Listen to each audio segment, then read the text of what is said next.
नमः सिद्धं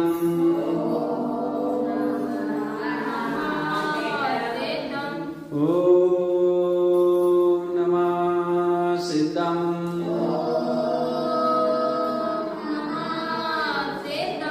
ओम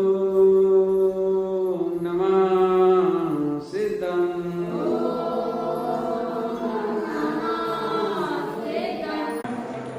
कल अपन ने समझा था कि 108 प्रकार से कर्मों का जो आश्रय होता है उसमें क्या कारण है ना, 108 प्रकार के कर्मों का आश्रय का कारण वो कहा था। अब यहाँ अंग्रेज छंद में कह रहे हैं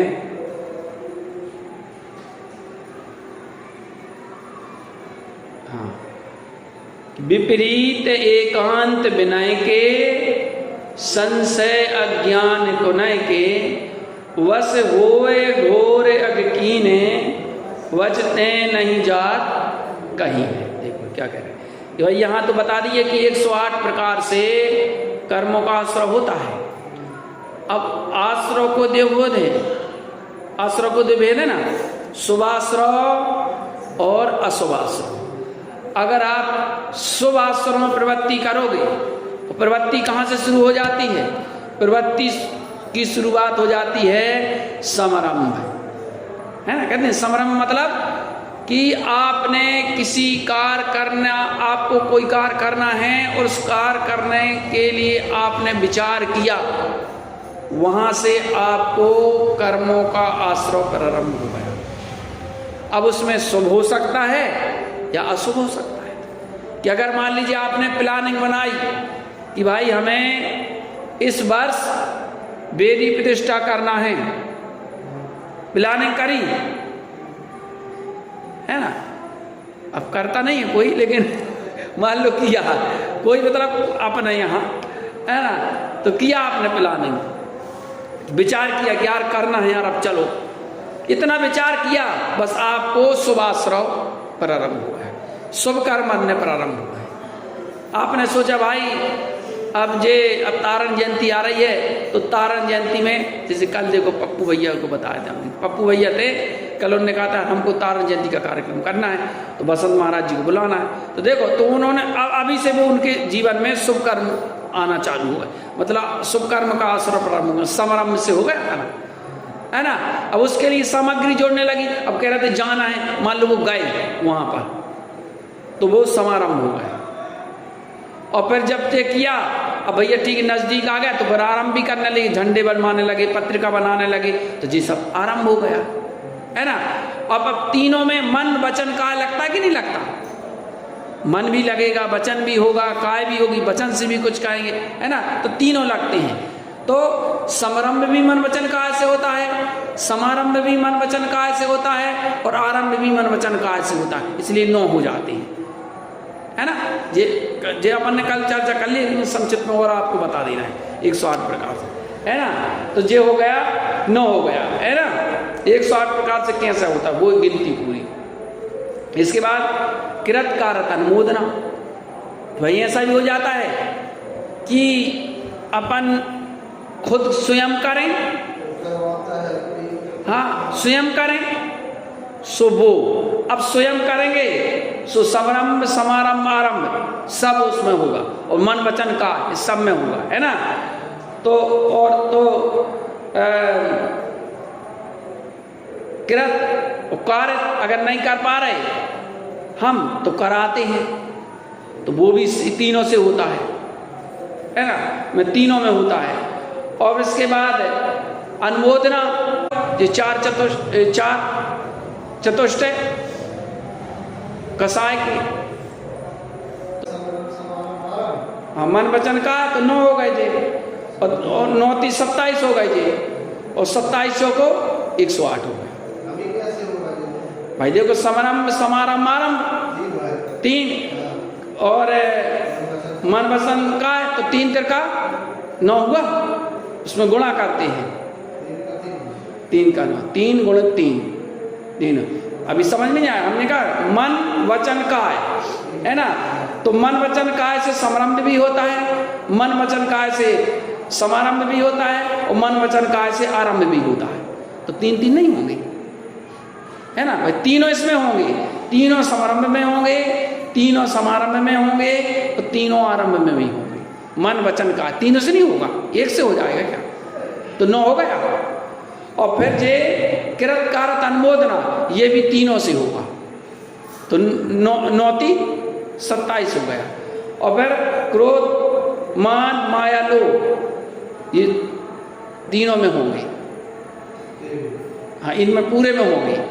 तो 27 को 108, ऐसे 108 प्रकार से। अब वो डिटेल से अपन कल वैसे समझा था, और अपन एक आध बार अपन उसको डिटेल से विशेष रूप से अपन समझेंगे, ठीक है ना। अब देखो इस यहाँ एक चीज और क्या कह रहे हैं आगे।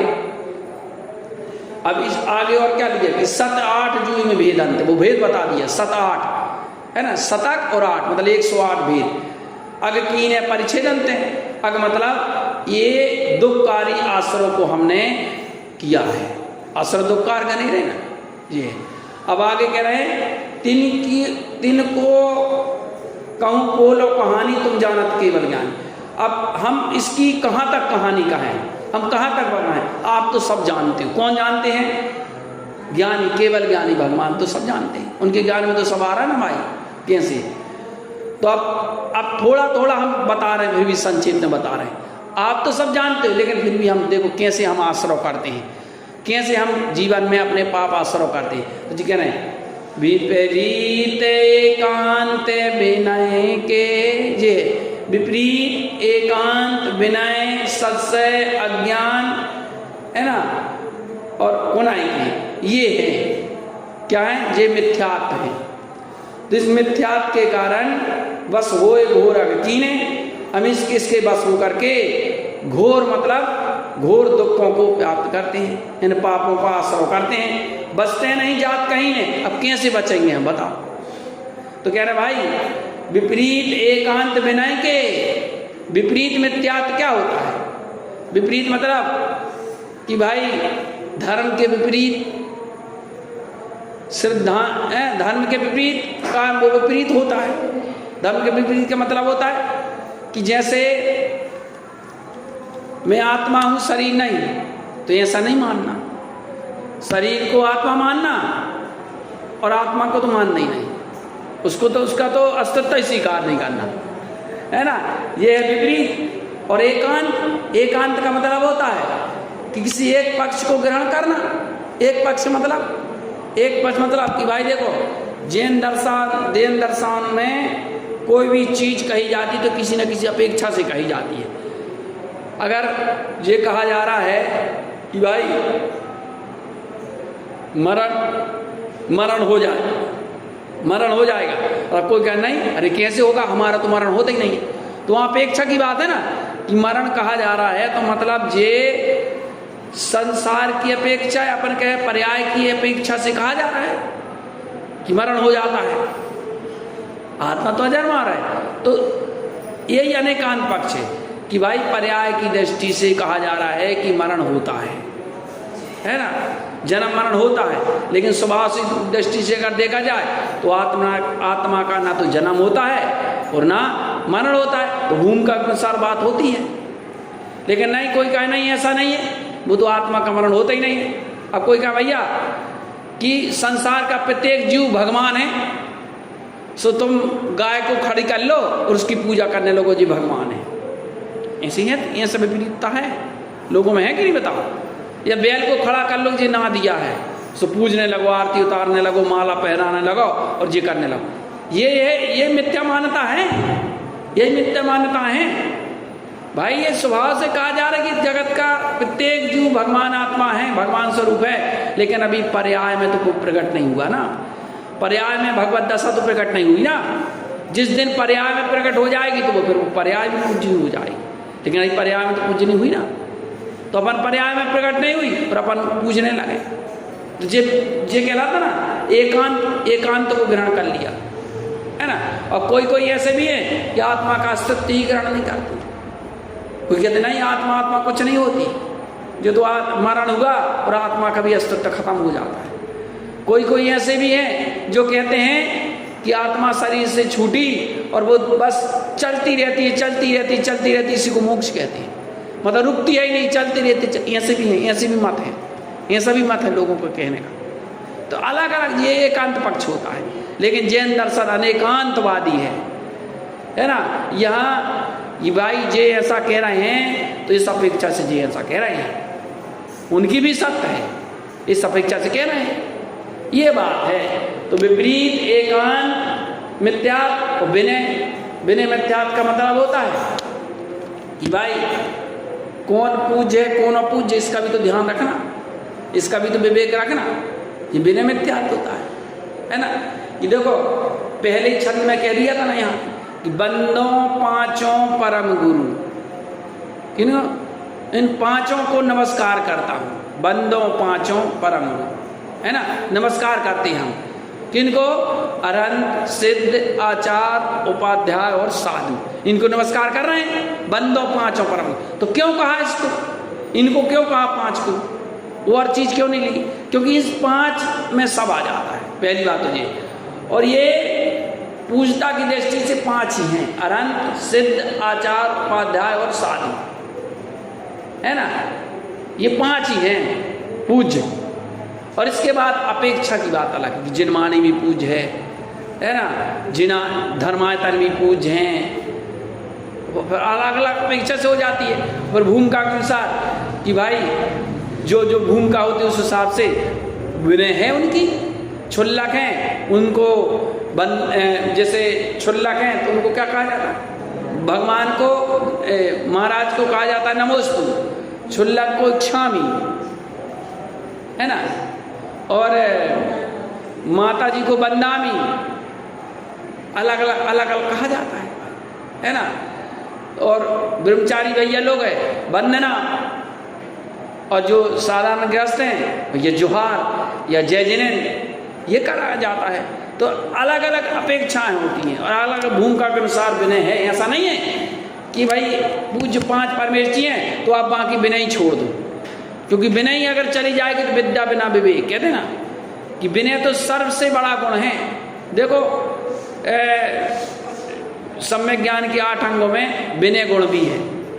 विनय अगर जब तक विनय नहीं होगी तब तक विद्या की प्राप्ति नहीं होगी, ज्ञान की प्राप्ति जीवन में नहीं आ सकती। तो विनय बहुत बड़ा गुण है। तप में भी विनय आता है, आता नहीं आता भाई, तो विनय गुण है। तो ऐसा नहीं, भूमिका के अनुसार जिस भूमिका में जो है वैसी विनय होना चाहिए। तो विनय और संशय का मतलब होता है कि निर्णय नहीं होना, ये सीप है कि चांदी है, कुछ समझ में नहीं आ रहा। संशय, सीप है या चांदी है? सीप मतलब नहीं जो नदियों में रहती सीप, वो ये चांदी है, संशय रहना, तो वो संशय मिथ्यात्व है। और अज्ञान तो सब समझते हैं, अज्ञान मिथ्यात्व क्या है कि खरे खोटे का ज्ञान ही नहीं होना, यह अज्ञानता है ना। तो कुनय के विपरीत एकांत विनय के संशय अज्ञान को नहीं, तो कितने हो गए ना? विपरीत एकांत विनय संशय और अज्ञान, ये 5 मिथ्यात्व हो गए। गृहीत मिथ्यात्व की ये 5 भेद, मिथ्यात्व के 2 भेद वैसे, अगृहीत और गृहीत अपन ने पढ़ा भी है। अगृहीत का मतलब जो अनादिकाल से लगा चला रहा है जीव के साथ, वो तो अगृहीत है। और जो इसी जन्म में गुरु आदि की संगतियां पढ़ करके और जो खोटा ग्रहण कर लेते हैं उसे कहते हैं गृहीत। गृहीत मनुष्य जन्म में ही होता है बस, और अन्य जन्मों में नहीं होता। तो बस होए घोर अग कीने, बसते नहीं जाते कहीं है। तो इनके बस हो करके, और मैंने घोर अग कीने, बहुत पाप किए, अग मतलब पाप, बहुत पाप किए भैया, है ना। और बसते नहीं जाते कहीं ने। अब कैसे इससे बचा जाए कि भाई बसते नहीं जाते कहीं ने, कि अब इनसे कैसे बचा जाए हम कह नहीं सकते। बसते नहीं जाते कहीं ने, अब हम भगवान इससे कैसे बने, हम कहा नहीं जाता हमसे, ठीक है। अब क्या करें, हम कहा नहीं जाता, हमसे कैसे बचें। बसते नहीं जा कहीं ने, कुगुरुन की सेवा की नहीं, हमने क्या किया, कुगुरुओं की सेवा करी, उनकी मान्यता करी, उनकी पूजा की, सो घोर पाप को बांधा। ये कहा, क्योंकि वो पाप का जो उपदेश देंगे और जो पाप में लिप्त होंगे, हम उनकी अनुमोदना करेंगे, उनकी हम मानता करें तो हमें भी पाप नहीं लगेगा। देखो आप कैसे, मान लीजिए कुगुरु हैं, अब देखो कुगुरु तो कितना वो करवाते हैं धर्म के नाम पर, कहीं बलि चढ़वाएंगे, नहीं भी चढ़ा रहे तो अनुमोदना तो करवाएंगे तुमसे, कहीं कुम्हड़ा रख देंगे, कहीं जी रख देंगे, नहीं रखते, बताओ, वो बलि चढ़वाएंगे। अब वो करवा रहे हैं और तुम्हारा अनुमोदना करे तो तुम्हें भी पाप लग रहा है। और अपन देखो इतना तक कहा कि सम्यक दृष्टि जो जीव होता है, मान लो सजी है जी सब, जाएगा नहीं देखने नहीं जाएगा, अगर देखने जाता है तो उसके सम्यक्त में दोष लगता है, क्योंकि आपको देखने की इच्छा क्यों कर रही है, आपको असत्य को देखने की इच्छा क्यों कर रही है।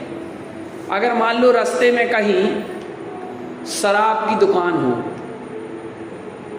शराब की दुकान हो इस तरह, और इस तरह दूध की दुकान हो, और थोड़ी दूर पहले पानी गिरने लगे, तो हम कहाँ खड़े होंगे बताओ? नहीं, हम अपन कहाँ खड़े होंगे जो बताओ? अगर मान लो पानी से बचना भी है तो कहाँ खड़े होंगे, कहाँ पसंद करेंगे खड़ा होने? दूध वाले, है ना? क्यों करेंगे? अरे भैया नहीं, यानी खड़ा होना भी पसंद नहीं भैया हमको, वहाँ क्यों होना हमें ऐसे पाप के स्थान में? ऐसी बात है ना कि वहाँ क्या हो रहा है, धर्म के नाम पर अधर्म हो रहा कि नहीं हो रहा बताओ? और अब क्योंकि पहले कह दिया है, यहाँ पहले 6 डाला में अपन ने पढ़ा ना कि भाई जिन क्रियाओं में द्रव्य हिंसा के साथ साथ भाव हिंसा होती है वे सभी क्रियाएं कुधर्म हैं। इसे ऐसे कुधर्म को नहीं कर रहा, ये धर्म के नाम पर हिंसा, ये कहाँ की बात है? कितना नहीं होता बताओ? ये सारी चीजें हैं, इसलिए तो इतना कहा गया भाई, क्योंकि अनुमोदना का भी पाप लगता है। तो क्या गुरु की सेवा कीनी केवल यादया कर भीनी या विनिमिथ्यात ब्रह्मायो चौगद मदि दोष पायो। इस प्रकार से जीव संसार में अनादिकाल से परिवहन कर रहा है। भैया अब ये विचार करना है कि गुरुओं की सेवा छोड़ना है और हमें अपने जीवन में सम्यक की प्राप्ति करना है, सच्चा श्रद्धान प्रकट करना है। क्योंकि अगर सम्यक की प्राप्ति जीवन में हमने नहीं करी, गुरुओं की सेवा से कभी सम्यक की जीवन की प्राप्ति नहीं होने वाली, क्योंकि वो तो तुम्हें संसार का मार्ग ही बताते हैं, संसार का मार्ग बताते हैं। उन्हें खुद नहीं है आत्मा क्या है और शरीर क्या है, खुद ही उनको पता नहीं है।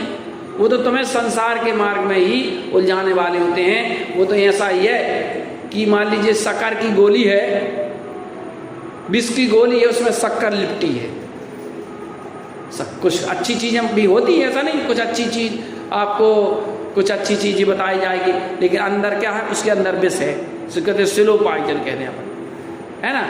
या ऊपर से तो जिस दवाइयाँ देते हैं तो दवाई कड़वी होती है ना, तो दवाइयाँ कड़वी होती तो उसमें शुगर से उसको मर दिया जाता है, कहते शुगर कोटेड, शुगर से उसको मर दिया जाता है, खाने में तुमको मीठी लगे, लेकिन है क्या अंदर उसके, क्या विष है, उसके अंदर विष है ना भाई, ये है। ये सही बात है कि वो बहुत अच्छी अच्छी तुम्हें बात बताएंगे जो मनोहारी मनमान, लेकिन उनका अभिप्राय, उनका उद्देश्य क्या है उसके पीछे, ये विचार नहीं है।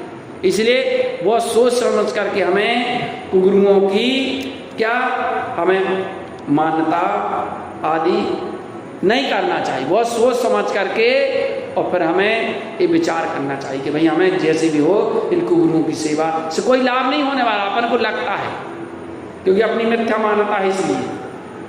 और भी कह रहा है भाई देखो, हिंसा पुण्य झूठ, जो चोरी हमने हिंसा करी, झूठ बोली, चोरी की, होता ही है, व्यापार धंधा करना पड़ता है, सब करना तो घर गृहस्थी में होता है कि नहीं होता? जे किया भगवान हमने, हिंसा में तो हमारी अंधाधुंध प्रवृत्ति रही, है ना? झूठ भी हमने बोला, चोरी का भी हमको दोष लगा, क्योंकि चोरी की परिभाषा है कि बिना किसी की बिना रखी हुई पड़ी हुई भूली वस्तु को नहीं ले रहे, इतना बार नहीं है, इतना बार चोरी की सामान्य परिभाषा है। तो चोरी की परिभाषा क्या है कि चोरी की परिभाषा तो ये में है कि भाई अगर कोई सामने भी है व्यक्ति है और उस सामने रहते हुए उस व्यक्ति से अगर हमने नहीं पूछा और वस्तु ले ली तो चोरी का दोष लगता है। पहली बात तो ये है।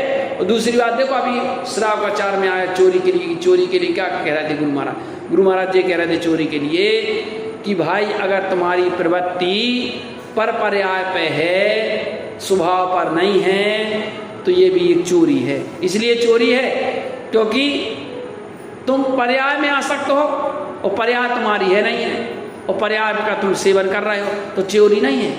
ये कहा था भाई ये चोरी, अगर पर्याय का तुम सेवन कर रहे हो ये भी चोरी है। तो इस प्रकार हिंसा झूठ जो चोरी परिबंधता सो देख जोरी है ना, परिबंधता मतलब स्त्री देख जोरी। आरंभ परिग्रह दीनो, आरंभ परिग्रह में मैं लिप्त रहा और पन पाप जुया विद कीनो। इस प्रकार मैंने ये 5 पाप किए हैं जो दुखदाई हैं, जो दुर्गति में ले जाने वाले हैं। तो ऐसे हमको इन 5 पापों से बचना है, जितना भी हो सके कम से कम 3 पापों से तो हमको बचना है, तभी हमारा मार्ग बनेगा, तभी हमारे जीवन में धर्म की प्राप्ति होगी। आप हम सभी के जीवन में धर्म की प्राप्ति हो। श्री मंगल भावना के साथ बोलिए श्री गुरु महाराज की जय।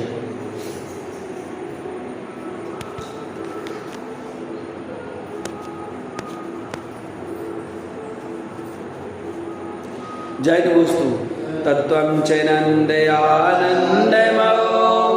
चेयनंद सा परम तत्व पद बिंद पहो नमियो सिद्ध सुभा गुरु श्री गुप्त रुई गुप्त ज्ञान सकार तारण तरन गुरु संसार निवास नम जोत दिन बरई अरतति अरत जो भय विनाश बबु जो अमल ज्ञान पर लो एको गुरु को धर्म को